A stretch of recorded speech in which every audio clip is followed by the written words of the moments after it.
கவலை இல்லாம colour print பண்ணுங்க, அதுவும் மிக குறைஞ்ச விலையில. Epson eco tank printers. இது வெறும் ஃபேபுலஸ் இல்ல, இது totally printables. It's always nice to hear our Prime Minister quote Tirukkural or the poetries from the Tamil literature. For a change, may I introduce you by referring to a Tirukkural, sir? சுழன்றும் ஏற்பின்னது உலகம், அதனால் உழந்தும் உழவே தலை, which means दुनिया कई तरह की काम करती है, ये सबके कृषि के पीछे है, इसलिए चाहे कितना ही कष्ट हो, खेती है सबसे महत्वपूर्ण है, says Thiruvalluvar. We also remember how you once quoted Neerindri Amayadu Ulahu, and to emphasize that, Nammalvar, the organic farmer, organic scientist whom we call as Velana Vinyani, he quotes that Nuni Veetukku, Nadu Maatukku, Adi Katukku, to create a sustainable soil, to empower the soil. Sir, we are all now eager to listen to you, sir.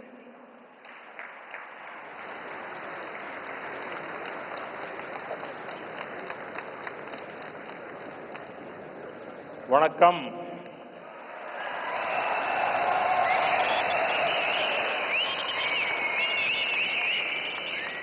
मंच पर विराजमान तमिलनाडु के राज्यपाल RN. Ravi ji, केंद्रीय मंत्रिमंडल में मेरे साथी एल. मुरुगन जी, तमिलनाडु एग्रीकल्चर यूनिवर्सिटी के पूर्व कुलपति डॉक्टर के. रामासामी जी, अलग अलग कृषि संगठनों से आए गणमान्य सभी महानुभाव, अन्य उपस्थित जनप्रतिनिधिगण, मेरे प्यारे किसान भाइयों और बहनों, और देश भर में डिजिटल टेक्नोलॉजी के माध्यम से लाखों किसान हमारे साथ जुड़े हुए हैं। मैं यहां से उनको भी वणक्कम कहता हूं, नमस्कार कहता हूं। और सबसे पहले मैं आपकी भी और देश भर में जमा हुए मेरे किसान भाई बहनों की भी क्षमा मांगता हूं। मुझे आने में करीब करीब 1 घंटा देरी हो गई, क्योंकि मैं आज पुट्टपर्ती में सत्य साईं बाबा के कार्यक्रम में था, लेकिन वहां कार्यक्रम थोड़ा लंबा चल गया तो मुझे आने में विलंब हुआ। आप सबको जो असुविधा हुई, देश भर में मैं देख रहा हूं काफी लोग बैठे हैं, इसके लिए मैं आप सबकी क्षमा मांगता हूं। மேடையில் வீற்றிருக்கும் தமிழ்நாட்டின் ஆளுநர் ஆர்.என். ரவி அவர்களே, மத்திய அமைச்சரவையின் என்னுடைய சகாவான எல். முருகன் அவர்களே, தமிழ்நாட்டின் வேளாண் பல்கலைக்கழகத்தின் முன்னாள் துணைவேந்தர் முனைவர் கே. ராமசாமி அவர்களே, பல்வேறு விவசாய அமைப்புகளை சார்ந்த மதிப்பிற்குரிய மக்களே, வந்திருக்கின்ற மக்கள் பிரதிநிதிகளே, சகோதர சகோதரிகளே, வணக்கம். வணக்கம் உங்களுக்கு மட்டுமல்ல, இங்கு டிஜிட்டல் வழியாக பல்வேறு விவசாயிகள், நாட்டு மக்கள் எல்லோரும் இதை கண்டுகொண்டிருக்கின்றார்கள். அவர்களுக்கும் இந்த நாட்டு மக்களுக்கும் என்னுடைய நல்வணக்கங்களை தெரிவித்துக் கொள்கிறேன். மேலும் உரையை துவங்குவதற்கு முன்பாக உங்கள் அனைவரிடமும் சரி, நாட்டு மக்களிடமும் சரி, குறிப்பாக விவசாயிகளிடம் நான் என்னுடைய மன்னிப்பை கோர விரும்புகின்றேன். தவிர்க்க இயலாத ஒரு நிலையாக புட்டபர்த்தியிலே எனக்கு சற்று கால தாமதம் ஆகியபடியால் இங்கே உங்களை தாமசிக்க வேண்டி வந்திருக்கிறது. அதற்காகவும் உங்கள் மன்னிப்பினை நான் கோருகின்றேன். मैं जब पांडियन जी का भाषण सुन रहा था, मुझे लग रहा था अच्छा होता किसी ने मुझे बचपन में तमिल सिखाई होती तो मैं आज उस स्पीच का इतना आनंद ले सकता था, लेकिन मुझे वो सौभाग्य नहीं मिला। लेकिन जो कुछ मैं समझ पा रहा था, वो जलीकुट्टे की बात कर रहे थे, वे कोविड के समय जो कठिनाइयां हुई उसकी चर्चा कर रहे थे, लेकिन मैंने रवि जी को कहा है कि मुझे पांडियन जी के भाषण को हिंदी या अंग्रेजी में तैयार करके भेजे, मैं इसे पढ़ना चाहूंगा। लेकिन मैं उनकी भावना को पूरी तरह आत्मसात कर रहा था, मैं अनुभव कर रहा था और मेरे लिए बहुत अच्छा पल था ये। நான் ஒரு முக்கியமான ஒரு விஷயத்தை உங்கள் முன்பாக பகிர விரும்புகின்றேன். பாண்டியன் அவர்கள் மிக அருமையாக உரையாற்றினார்கள். 10வது கைத்தட்டல். மேலும்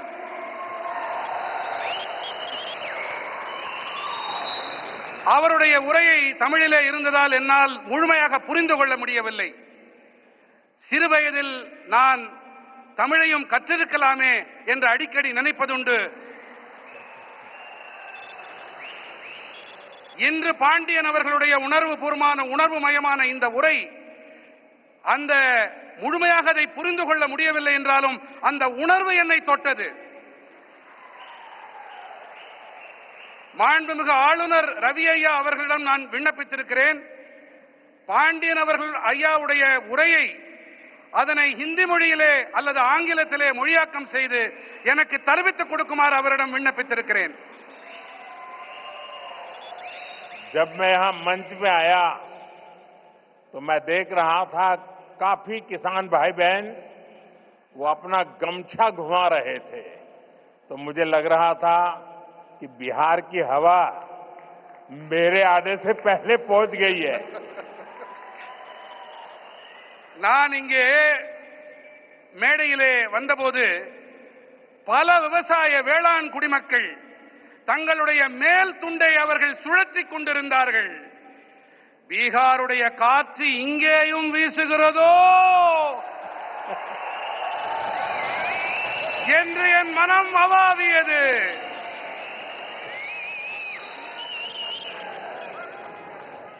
मेरे किसान भाई बहनों, कोयम्बटूर की इस पावन धरती पर सबसे पहले मैं मरुदमलई के भगवान मुरुगन को प्रणाम करता हूं. कोयम्बटूर कल्चर, कंपैशन और क्रिएटिविटी की भूमि है.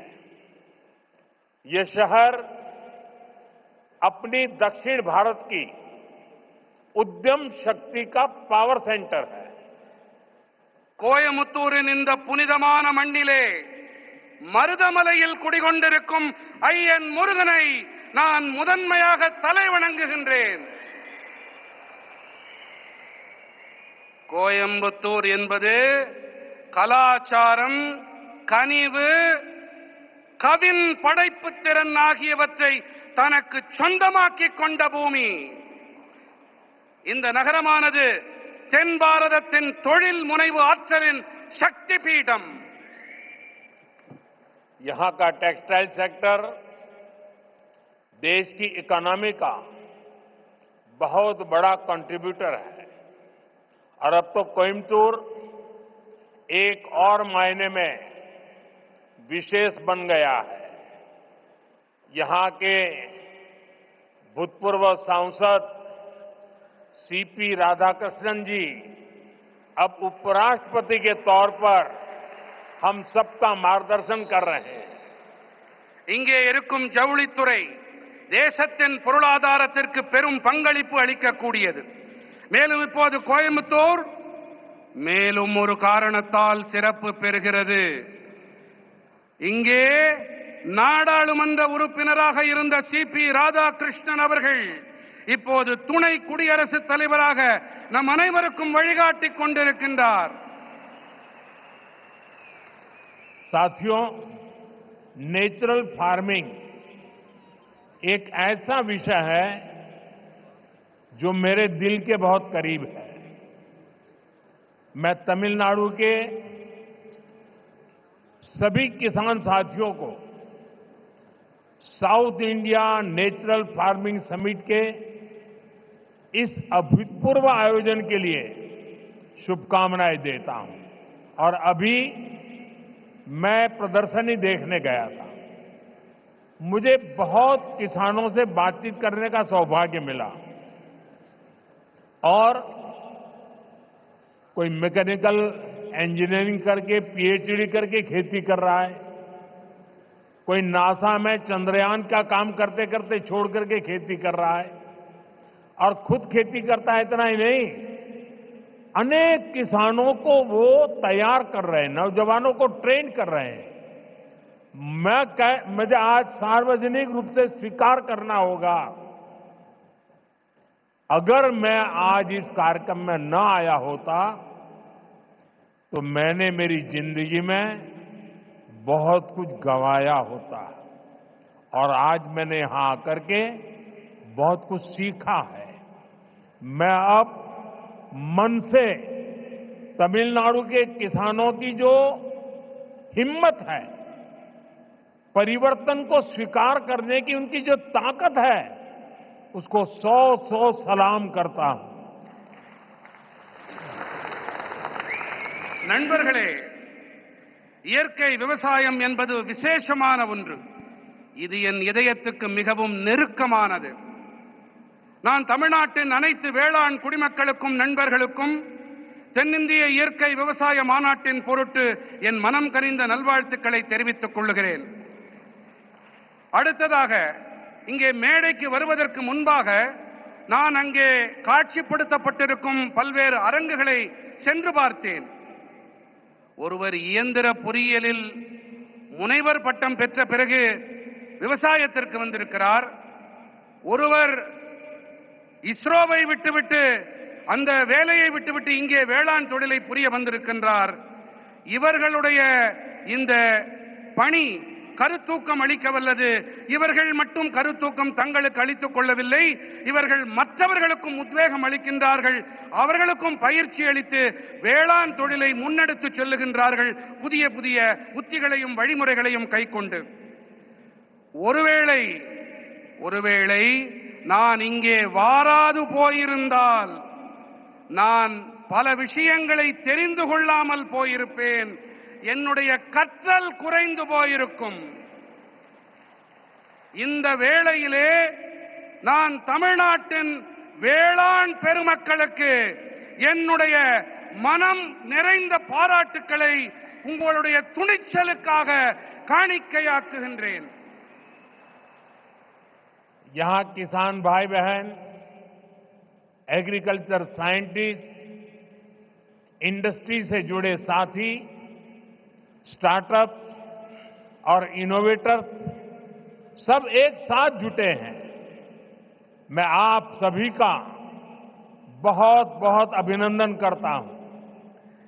இங்கே வேளாண் சகோதர சகோதரிகளும், விவசாய அறிவியலாளர்களும், தொழில் துறையோடு இணைந்த நண்பர்களும், ஸ்டார்ட் அப்புகளும், புதுமைகள் கண்டுபிடிப்பாளர்களும் ஒன்றாக இணைந்திருக்கின்றார்கள். நான் உங்கள் அனைவருக்கும் என் வாழ்த்துக்களை தெரிவித்துக் கொள்ளுகின்றேன். साथियों, आने वाले वर्षों में मैं भारत की खेती में कई बड़े बदलाव होते देख रहा हूं. भारत नेचुरल फार्मिंग का ग्लोबल हब बनने के रास्ते पर है. हमारी बायोडायवर्सिटी एक नया आकार ले रही है. देश के युवा भी अब एग्रीकल्चर को एक मॉडर्न स्केलेबल अपॉर्चुनिटी के रूप में देख रहे हैं. इससे देश की रूरल इकोनॉमी को बहुत बड़ी ताकत मिलने जा रही है. நண்பர்களே, வரவிருக்கின்ற ஆண்டுகளிலே பாரதத்தின் வேளாண் துறையில் பல பெரிய மாறுதல்கள் ஏற்படவிருப்பதை நான் காண்கின்றேன். பாரதம் இயற்கை விவசாயத்தின் உலகளாவிய மையப்புள்ளியாக ஆகும் பாதையிலே பயணிக்க தொடங்கி இருக்கின்றது. நம்முடைய உயிரி பன்முகத்தன்மை ஒரு புதிய வடிவத்தை எடுத்து வருகின்றது. தேசத்தின் இளைஞர்களும் கூட இப்போது விவசாயத்தை நவீனமானதாகவும் அளவிடக்கூடிய சந்தர்ப்பமாகவும் காணத் தொடங்கி இருக்கின்றார்கள். முக்கியமாக இதனால் ஊரக பகுதி பொருளாதாரம் மேம்படும் என்பதை அறுதியிட்டு என்னால் சொல்ல முடியும்.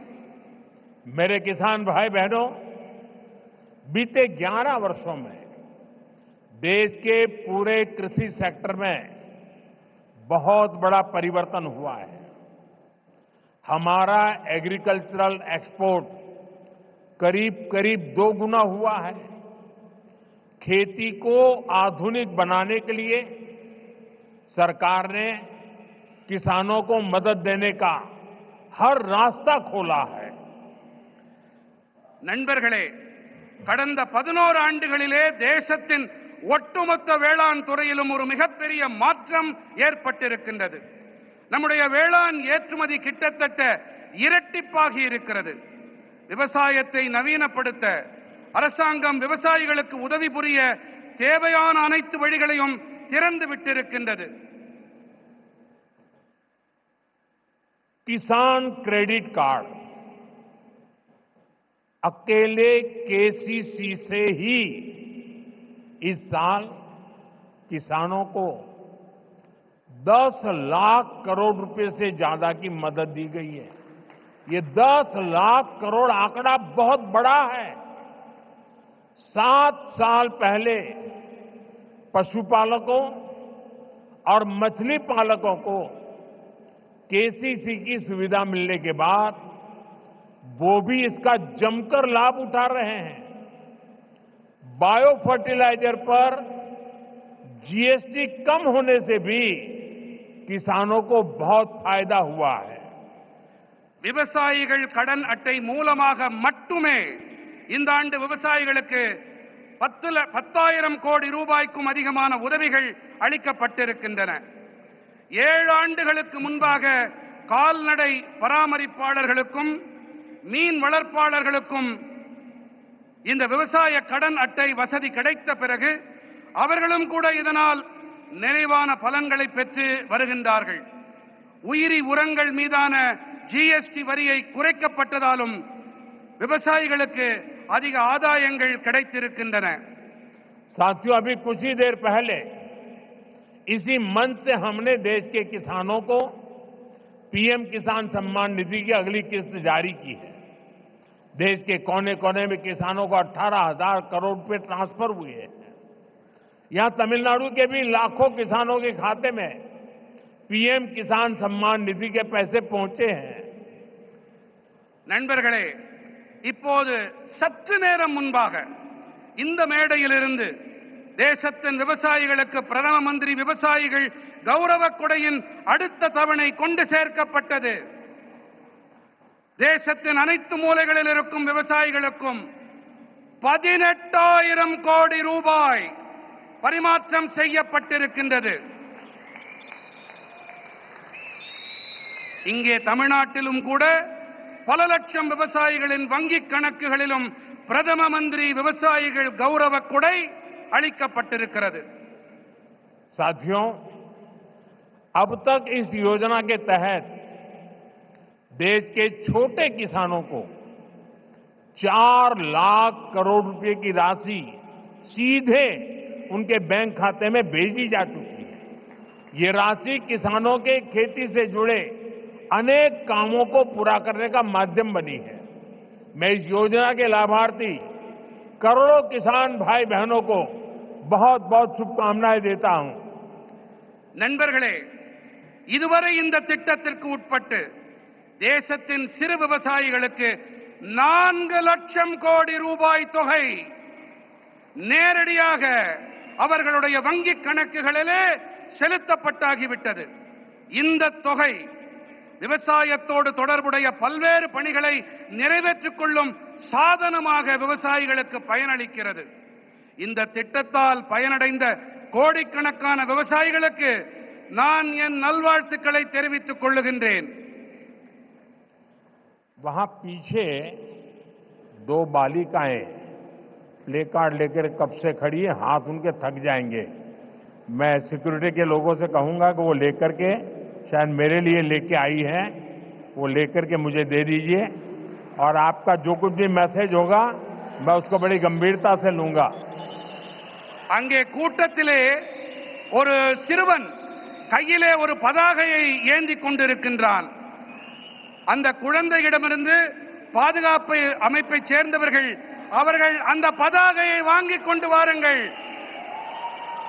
கண்ணா, அதுல என்ன எழுதியிருக்கோ அதனால் சீரியஸா எடுத்துக்கிறேன், அத கருத்துல கொள்றேன் அப்படிங்கறத நான் தெரிவிச்சுக்கிறேன். उसको जरा कलेक्ट करके मेरे पास पहुंचा दीजिए. அதை யாராவது கொஞ்சம் சேகரிச்சிட்டு இங்க கொண்டு வாங்க. साथियों, थैंक यू बेटा, आप कब से हाथ ऊपर करके खड़े थे. साथियों, கண்ணா ரொம்ப நேரமா கைய அதை தூக்கிட்டே நின்னுட்டு இருந்த, ரொம்ப ரொம்ப நன்றி உனக்கு. साथियों, नेचुरल फार्मिंग का विस्तार आज 21वीं सदी की कृषि की मांग है. बीते कुछ सालों में मांग बढ़ने के कारण खेतों में एग्रीकल्चर से जुड़े कई सेक्टर्स में केमिकल्स का इस्तेमाल तेजी से बढ़ा है. நண்பர்களே, இயற்கை வேளாண்மையின் விரிவாக்கம் என்பது இன்று 21ஆம் நூற்றாண்டு வேளாண்மையின் தேவை.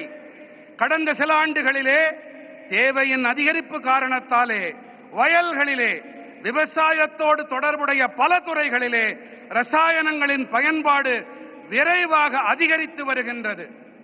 केमिकल फर्टिलाइजर्स और पेस्टिसाइड्स के ज्यादा इस्तेमाल के कारण सॉइल फर्टिलिटी गिर रही है, सॉइल मॉइस्चर पर असर पड़ रहा है और इन सबके साथ फार्मिंग की कॉस्ट पर हर साल वो बढ़ती ही जा रही है. इसका सॉल्यूशन क्रॉप डाइवर्सिफिकेशन और नेचुरल फार्मिंग से ही संभव है. ரசாயன உரங்கள், பூச்சிக்கொல்லிகள் ஆகியவை அதிக அளவிலான பயன்படுத்தல் காரணமாக நிலத்தின் வளம் வீழ்ச்சியடைகிறது, மண்ணின் ஈரத்தன்மைக்கு பாதிப்பு ஏற்படுகிறது. மேலும் இவை அனைத்தோடு விவசாயத்தின் செலவினமும் ஒவ்வொரு ஆண்டும் அதிகரித்துக் கொண்டே இருக்கின்றது. இதற்கான தீர்வு என்னவென்று சொன்னால், பயிர்களின் பன்முகத்தன்மை மற்றும் இயற்கை வேளாண்மை மட்டுமே. साथियों, हमारी मिट्टी की फर्टिलिटी और क्रॉप में न्यूट्रिशनल रिवाइवल के लिए हमें नेचुरल फार्मिंग के रास्ते पर बढ़ना ही होगा. ये हमारा विजन भी है और हमारी जरूरत भी है. तभी जाकर हम अपनी आने वाली पीढ़ियों के लिए अपनी बायोडायवर्सिटी को संरक्षित रख पाएंगे. நண்பர்களே, நம்முடைய மண்ணின் வளத்தை பொருட்டும் பயிர்களின் ஊட்டச்சத்தின் மீள் உயிர்ப்பின் பொருட்டும் நாம் இயற்கை வேளாண்மை பாதையிலே முன்னேறியே ஆக வேண்டும். இதுவே நம்முடைய தொலைநோக்கு, இது நம்முடைய அத்தியாவசிய தேவையும் கூட. அப்போதுதான் நாம் நமது வரவிருக்கும் தலைமுறையினருக்கு நமது உயிரி பன்முகத்தன்மையை பாதுகாத்து அளிக்க முடியும். नेचुरल खेती हमें क्लाइमेट चेंज, मौसम में हो रहे बदलाव का सामना करने में मदद करती है. ये हमारी मिट्टी की सेहत को स्वस्थ रख सकती है और इससे लोगों को नुकसान करने वाले केमिकल से भी बचाया जा सकता है. आज का ये आयोजन इसी दिशा में एक बहुत बड़ी भूमिका निभाने जा रहा है. இயற்கை வேளாண்மையானது சூழல் மாற்றம், பருவநிலையில் ஏற்பட்டு வரும் மாற்றத்தை எதிர்கொள்ள நமக்கு பேருதவியாக இருக்கின்றது. இது நமது மண்ணின் நலத்தையும் ஆரோக்கியமாக வைத்திருக்க உதவுகின்றது. மேலும் இதனால் மக்களுக்கு தீங்கு விளைவிக்கும் வேதிப் பொருட்களிலிருந்து தற்காத்துக் கொள்ள முடிகின்றது.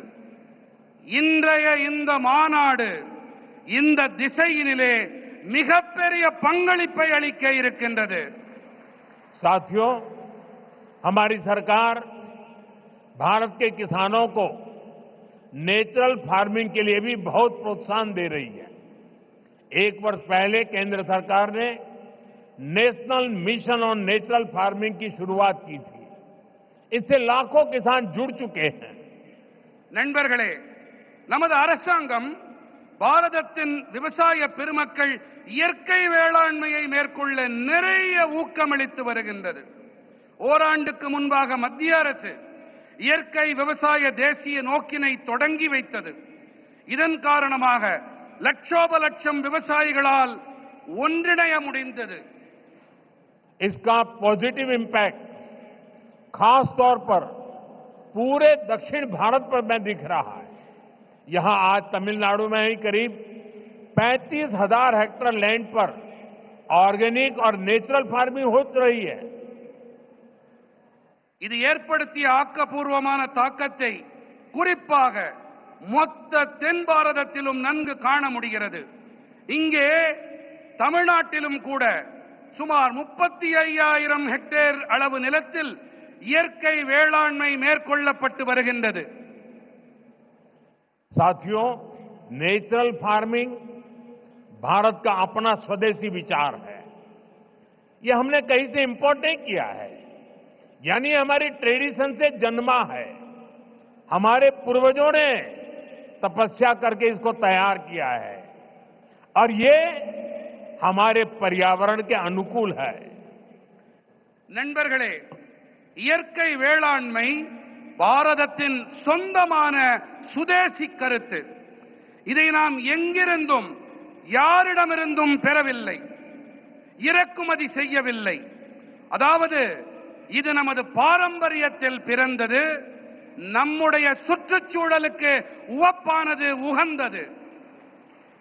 मुझे खुशी है कि दक्षिण भारत के किसान प्राकृतिक खेती की परंपराओं जैसे पंचगव्य, जीवामृत, बीजामृत, आच्छादन आदि को निरंतर अपनाए हुए हैं। ये परंपराएं मिट्टी का स्वास्थ्य बेहतर रखती हैं, फसलों को केमिकल मुक्त रखती हैं और इनपुट कॉस्ट बहुत कम कर देती है। தென்னிந்தியாவின் விவசாயிகள் இயற்கை வழி வேளாண்மையின் பாரம்பரியங்களான பஞ்சகவ்யம், ஜீவாமிர்தம், பீஜாமிர்தம், ஆச்சாதன் போன்றவற்றை நிரந்தரமாக உள்வாங்கிக் கொண்டிருக்கின்றார்கள் என்பது எனக்கு மட்டற்ற மகிழ்ச்சியை அளிக்கிறது. साथियों, नेचुरल फार्मिंग के साथ हम अगर श्री अन्न, मिलेट्स की पैदावार जोड़ते हैं तो ये भी धरती मां की रक्षा में अहम भूमिका निभाते हैं। நண்பர்களே, இயற்கை வேளாண்மையோடு கூடவே நாம் ஸ்ரீ அன்னம், அதாவது சிறுதானியங்கள் பயிர் செய்வதையும் இணைக்க வேண்டும். இவை நம்முடைய இந்த பூமித்தாயின் பாதுகாப்பிற்கு சிறப்பான பங்களிப்பினை அளிக்கின்றது. तमिलनाडु में तो भगवान मुरुगन को शहद और श्री अन्न से बने तेनम तिनई मावुम उसका भोग लगाया जाता है। तमिल रीजन्स में कंबू और सामई, केरला कर्नाटका में रागी, तेलुगु भाषी राज्यों में सज्जा और जोन्ना, ये पीढ़ियों से हमारे खान पान का हिस्सा रहे हैं। நம்முடைய தமிழ்நாட்டிலே முருகப்பெருமானுக்கு தேனும் தினை மாவையும் நிவேதன பொருட்களாக நாம் படைக்கின்றோம். தமிழ்நாட்டிலே கம்பும் சாமையும், கேரளத்திலே ராகி, தெலுங்கு பேசும் பகுதிகளிலே சஜ்ஜா மற்றும் ஜொன்னா ஆகியவை பல தலைமுறைகளாக நம்முடைய உணவு பழக்கத்தோடு ஒன்று கலந்தவை. हमारी सरकार का प्रयास है कि हमारा ये सुपर फूड दुनिया भर के बाजारों तक पहुंचे और वैश्विक बाजार में इनकी पहुंच बढ़ाने में natural farming, chemical free farming को भी, इसकी भी बहुत बड़ी भूमिका है। इसलिए मैं समझता हूं इस समिट में इससे जुड़े प्रयासों पर भी अवश्य चर्चा होनी चाहिए। நம்முடைய அரசின் முயற்சி என்னவென்றால், நமது இந்த சூப்பர் உணவானது உலகெங்கிலும் இருக்கும் சந்தைகள் வரை சென்று சேர வேண்டும் என்பதுதான். மேலும் உலகளாவிய சந்தைகளிலும் இவற்றின் வீச்சினை அதிகரிக்க இயற்கை வேளாண்மை, ரசாயனங்கள் இல்லா வேளாண்மை ஆகியவற்றுக்கு மிகப்பெரிய பங்களிப்பு இருக்கின்றது. ஆகையினால்தான் இந்த மாநாட்டிலே இதோடு தொடர்புடைய முயற்சிகள் தொடர்பாகவும் கண்டிப்பாக விவாதங்கள் நடைபெற வேண்டும் என்று நான் விரும்புகிறேன், கருதுகிறேன். साथियों, मेरा एक आग्रह मोनोकल्चर के बजाय मल्टी कल्चर कृषि का भी रहा है. हमें इसकी प्रेरणा दक्षिण भारत के कई क्षेत्रों से मिलती है. நண்பர்களே, ஒற்றை பயிருக்கு பதிலாக பல்வகை பயிர் வேளாண்மை இருக்க வேண்டும் என்பதே என்னுடைய ஆழமான விருப்பம். இதற்கான கருத்தூக்கம், உத்வேகம் தென் பாரதத்தின் பல பகுதிகளில் இருந்து நமக்கு கிடைக்கின்றது. अगर हम केरला या कर्नाटका के हिली एरियाज में जाए तो हम मल्टी स्टोरी एग्रीकल्चर के उदाहरण दिखते हैं. एक ही खेती में नारियल, सुपारी और फ्रूट प्लांट्स होते हैं. इनके नीचे मसालों और काली मिर्च की खेती होती है. यानी छोटे से हिस्से में ही इतनी सारी चीजों को पूरी व्यवस्था बनाकर उगाया जा सकता है. यही नेचुरल फार्मिंग का भी मूल दर्शन है. நாம் கேரளம் அல்லது கர்நாடகத்தின் மலைப்பாங்கான பகுதிகளுக்கு சென்றோமேயானால் அங்கே பல்லடுக்கு வேளாண்மையை நம்மால் காண முடியும். ஒரே வயலிலே தென்னை, பாக்கு, பழமரங்கள் ஆகியவை இருக்கும். இவற்றுக்கு இடையே கீழே ஊடுபயிராக மசாலா பொருட்கள், மிளகு போன்றவை பயிர் செய்யப்படுகின்றன. அதாவது ஒரு சின்ன பகுதியிலேயே கூட இத்தனை பயிர்களுக்கும் நிறைவான ஏற்பாடுகளை செய்து பயிர் செய்விக்க முடியும். இதுதான் இயற்கை வேளாண்மையின் அடிப்படை கோட்பாடு.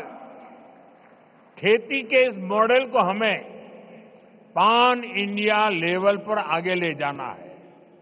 मैं राज्य सरकारों से भी कहूंगा कि वो इस पर विचार करें कि कैसे हम इन प्रैक्टिस को देश के अलग अलग भूभागों में लागू कर सकते हैं. விவசாயத்தில் இந்த மாதிரியை நாம் இந்தியா நடுக கொண்டு செல்ல விரும்புகின்றோம். இதன் மீது கவனத்தை செலுத்த வேண்டும் என்று நான் மாநில அரசுகளிடம் வேண்டிக் கொள்ளுகின்றேன். அதாவது எப்படி இந்த வழிமுறைகளை தேசத்தின் பல்வேறு பகுதிகளிலும் அமல் செய்வது என்பதை நாம் ஆராய வேண்டும். साथियों, साउथ इंडिया एग्रीकल्चर की एक लिविंग यूनिवर्सिटी रहा है. इसी भूभाग पर दुनिया के सबसे पुराने फंक्शनिंग डैम्स बने. यहां 13th सेंचुरी में कलिंग रायन कैनाल बनी. यहां के मंदिरों के तालाब डिसेंट्रलाइज्ड वाटर कंजर्वेशन सिस्टम का एक मॉडल बने. நண்பர்களே, தென்னிந்தியா விவசாயத்தின் ஒரு வாழும் பல்கலைக்கழகமாக இருந்து வருகின்றது. இந்த பகுதியிலே உலகத்தின் மிக பழமையான, இன்றும் கூட செயல்பட்டு வரும் அணைகள் உருவாக்கப்பட்டிருக்கின்றன. இங்கே 13ஆம் நூற்றாண்டைச் சேர்ந்த கலிங்கராயன் கால்வாய் உருவாக்கப்பட்டது. இங்கே இருக்கும் ஆலயங்களில் அமைந்த பரவலாக்கப்பட்ட நீர் பராமரிப்பு முறைகள், குளங்கள், அவை ஒரு மாதிரி ஆயின. इसी धरती ने नदियों के जल को नियंत्रित कर इसे खेती के लिए इस्तेमाल करने का मॉडल दिया. इसी धरती ने हजारों वर्ष पहले इतनी साइंटिफिक वाटर इंजीनियरिंग की है. इसलिए मेरा विश्वास है देश और दुनिया को नेचुरल फार्मिंग में लीडरशिप भी इसी भूभाग से मिलेगी. இந்த மண்ணின் ஓடு நதிகளின் நீரை நெறிப்படுத்தி இதை விவசாயத்திற்காக பயன்படுத்தியது இது ஒரு மாதிரியாக உருவானது. இந்த மண்ணில் ஆயிரக்கணக்கான ஆண்டுகளாக அறிவியல் பூர்வமான நீர் பொறியியல் மேற்கொள்ளப்பட்டு வருகின்றது. அந்த வகையிலே தேசத்திலும் சரி, உலகிலும் சரி, இயற்கை வேளாண்மைக்காக தலைமை ஏற்பு என்றால் அதுவும் கூட இந்த நிலப்பகுதியிலிருந்துதான் கிடைக்கும் என்பது என்னுடைய அசையா நம்பிக்கை. साथियों, विकसित भारत के लिए एक फ्यूचरिस्टिक एग्रीकल्चर इकोसिस्टम बनाने के लिए हम सभी को एक साथ मिलकर काम करना होगा। நண்பர்களே, வளர்ச்சியடைந்த பாரதத்திற்காக வருங்கால விவசாய சூழல் அமைப்பினை உருவாக்குவதற்காக நாம் அனைவரும் இணைந்து பணிபுரிய வேண்டும்.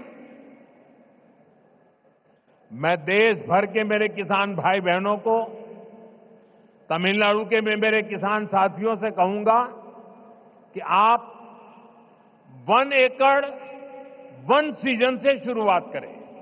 यानी आप एक सीजन में 1 एकड़ भूमि पर अपने खेत में 1 एकड़ एक कोने में नेचुरल फार्मिंग करके देखें। वहां से जो नतीजे मिलेंगे उनके आधार पर आप दूसरे साल और ज्यादा करें, तीसरे साल और ज्यादा करें और आप आगे बढ़े। நான் நம்முடைய தேசத்தின் விவசாயிகளாகட்டும், இங்கே தமிழ்நாட்டின் விவசாய பிரதிநிதிகளாக இங்கே கூடியிருக்கும் வேளாண் துறை சகோதர சகோதரிகளாகட்டும், நீங்கள் அனைவரும் 1 ஏக்கர் 1 பருவம் என்பதிலிருந்து தொடங்குங்கள். அதாவது நீங்கள் ஒரு பருவ காலத்தில் 1 ஏக்கர் நிலத்தில் இயற்கை விவசாயம் செய்வதை தொடங்குங்கள். அதிலிருந்து உங்களுக்கு என்ன பலன்கள், என்ன விளைவுகள் கிடைக்கிறதோ அதை பொறுத்து விரிவாக்கம் செய்யுங்கள் என்று நான் என்னுடைய விவசாய சகோதர சகோதரிகளிடம் கேட்டுக்கொள்ளுகின்றேன். मैं सभी साइंटिस्ट और रिसर्च इंस्टीट्यूशन से भी आग्रह करूंगा कि नेचुरल फार्मिंग को एग्रीकल्चर करिकुलम का मुख्य हिस्सा बनाएं। आप गांव में जाकर किसानों के खेत को अपनी लैब बनाएं। हमें हर हाल में नेचुरल फार्मिंग को साइंस बैक्ड मूवमेंट बनाना होगा। இயற்கை விவசாயத்தை வேளாண் பாடத்திட்டத்தில் முக்கியமான பங்காக ஆக்குங்கள். கிராமங்களுக்கு சென்று விவசாயிகளின் வயல்களை உங்களுடைய பரிசோதனை கூடங்களாக ஆக்குங்கள் என்று நான் அனைத்து அறிவியலாளர்களிடமும் ஆய்வு நிறுவனங்களிடமும் வேண்டிக் கொள்ளுகின்றேன். நாம் எப்படியாவது நாம் இயற்கை விவசாயத்தை அறிவியல் சார்புடைய இயக்கமாக ஆக்க வேண்டும். नेचुरल फार्मिंग के इस अभियान में राज्य सरकारों और एफपीओ की बड़ी भूमिका और बहुत बड़ी भूमिका है। बीते कुछ सालों में देश में 10,000 किसान उत्पाद संघ एफपीओ बने हैं। இயற்கை விவசாயத்தின் இந்த இயக்கத்திலே மாநில அரசுகள் மற்றும் விவசாயிகள் உற்பத்தியாளர் சங்கங்களின் பங்களிப்பு மகத்தானது. கடந்த சில ஆண்டுகளிலே தேசத்தில் 10,000 விவசாயிகள் உற்பத்தியாளர் அமைப்புகள் உருவாகி இருக்கின்றன. एफपीओ के सहयोग से हम किसानों के छोटे छोटे समूह क्लस्टर्स बनाए, वहीं पर सफाई, पैकिंग, प्रोसेसिंग की सुविधा दें और इनेम जैसे ऑनलाइन बाजार से सीधे जोड़े। इससे प्राकृतिक खेती से जुड़े किसानों को और लाभ होने की संभावना होगी। விவசாயிகள் உற்பத்தியாளர்கள் சங்கங்களின் உதவியோடு நாம் விவசாயிகளின் சின்ன சின்ன குழுக்களை உருவாக்கி இருக்கின்றோம். அவர்களுக்கு சுத்தப்படுத்தல், பேக்கிங், பதப்படுத்தல் வசதிகளை செய்து தர வேண்டும். மின்னணு சந்தை போன்ற இணையவழி சந்தைகளோடு நேரடியாக இணைக்க வேண்டும். இதன் வாயிலாக இயற்கை வேளாண்மையோடு இணைந்த விவசாயிகளுக்கு மேலும் லாபம் கிடைக்கும் சாத்தியக்கூறுகள் உண்டாகும். जब हमारे किसान का पारंपरिक ज्ञान, विज्ञान की ताकत और सरकार का समर्थन तीनों जुड़ जाते हैं तो किसान भी समृद्ध होगा और हमारी धरती मां भी स्वस्थ रहेगी. நமது விவசாயிகளின் பாரம்பரியமான ஞானம், அறிவியலின் பலம், அரசாங்கத்தின் ஆதரவு ஆகிய இந்த மூன்றும் இணையும் போது விவசாயிகளும் வளம் பெறுவார்கள், தன்னிறைவு அடைவார்கள். அதோடு கூடவே நம்முடைய பூமி தாயும் ஆரோக்கியமாக இருக்கின்றாள்.